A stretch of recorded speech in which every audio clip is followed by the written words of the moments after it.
Set 1. Side 2. Chapter 4. Dr. Jekyll receives a letter.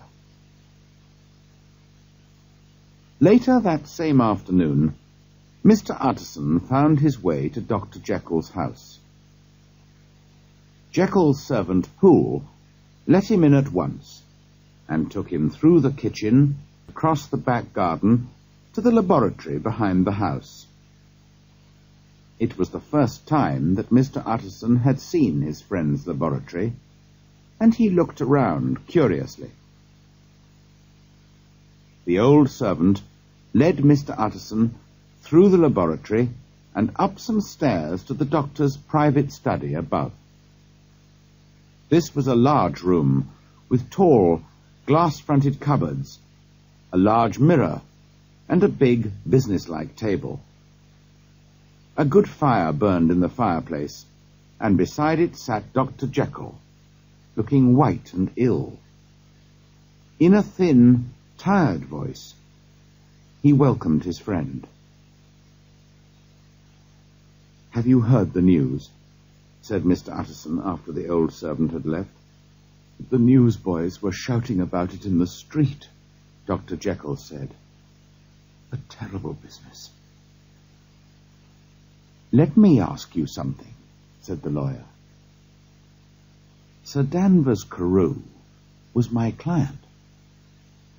But you are my client too. And I want to know what I'm doing. You haven't tried to hide the murderer, have you?" "Utterson, I promise you," cried the doctor. "I promise you I'll never see him again. I've finished with him forever. And now, indeed, he no longer needs my help. You don't know him like I do. He's safe, quite safe.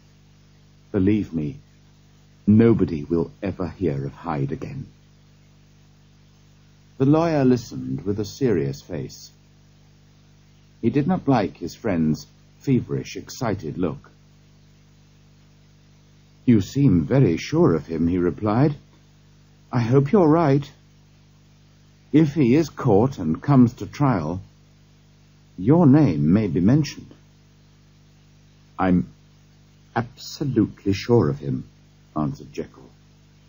"I can't tell you how I know, but I'm certain. But can you please advise me about one thing? I've received a letter, and I don't know whether to show it to the police. May I leave it in your hands, Utterson?" "You're afraid, I suppose, that the letter will lead the police to Hyde?" asked the lawyer. "No," said Dr. Jekyll. "I don't care what happens to Hyde. I was thinking of my own reputation. Anyway, here is the letter." It was written in a strange, pointed handwriting and signed Edward Hyde. "I am sorry that I've been so ungrateful in the past for your many generous acts," it began. "Please don't worry about me. I am quite safe, and I am certain that I can escape unharmed whenever I wish."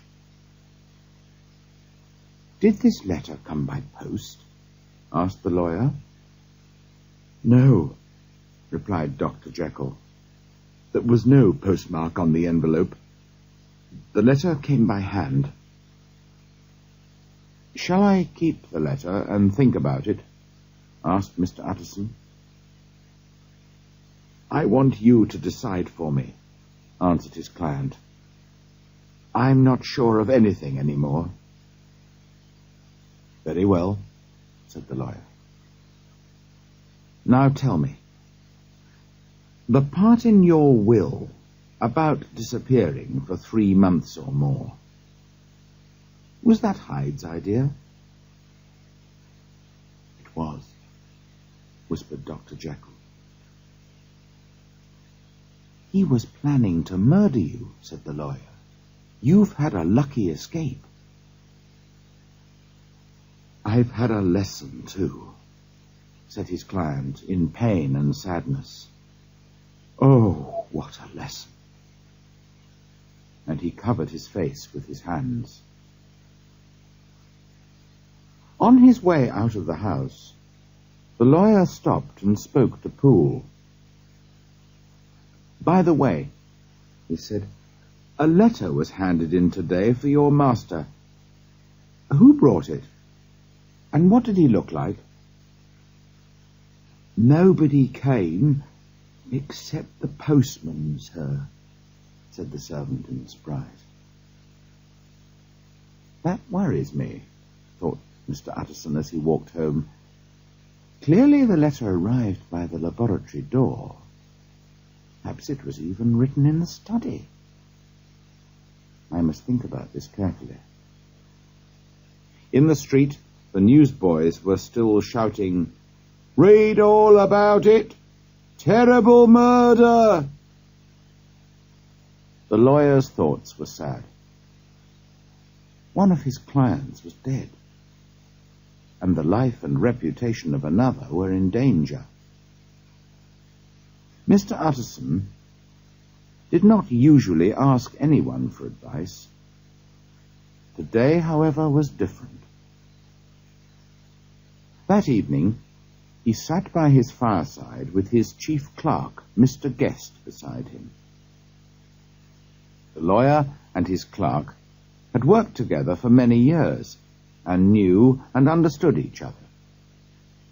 Also, Mr. Guest had been involved in business with Dr. Jekyll and knew him well. Outside, it was foggy and dark, but the room was bright and warm, and there was a bottle of good whiskey on the table. "This is a sad business about Sir Danvers Carew," said Mr. Utterson. "Yes, indeed, sir. The murderer was a madman, of course." "I would like your opinion about that," replied the lawyer. "I have a letter from the murderer here." Mr. Guest was interested in the study of handwriting. His eyes brightened at once. "A murderer's letter?" he said. "That will be interesting." He looked carefully at the writing. "Not a madman, I think," he said. "But what unusual handwriting." Just then a servant entered with a note. "Is that note from Dr. Jekyll?" asked Mr. Guest. "I thought I recognized the handwriting. Is it anything private, Mr. Utterson?" "Only an invitation to dinner. Why? Do you want to see the letter?" "Just for a moment, please, sir." The clerk put the two letters side by side and studied them carefully. "Thank you, sir," he said. "Very interesting." For a moment, Mr. Utterson hesitated, wondering and worrying. At last he put his thoughts into words. "Why did you look at the two letters together?" he asked. "Well, sir, in many ways the two are surprisingly similar." "How strange." "Mr. Guest, I must ask you not to speak of this business to anyone." "Of course not, sir," said the clerk. "You can depend on me." Shortly afterwards, he said good night to his master and made his way home. When he was alone, Mr. Utterson locked the two letters in his cupboard. "Well," he thought, "so Henry Jekyll wrote that letter for a murderer." His face was as calm and expressionless as usual. but his heart was filled with fear for his old friend.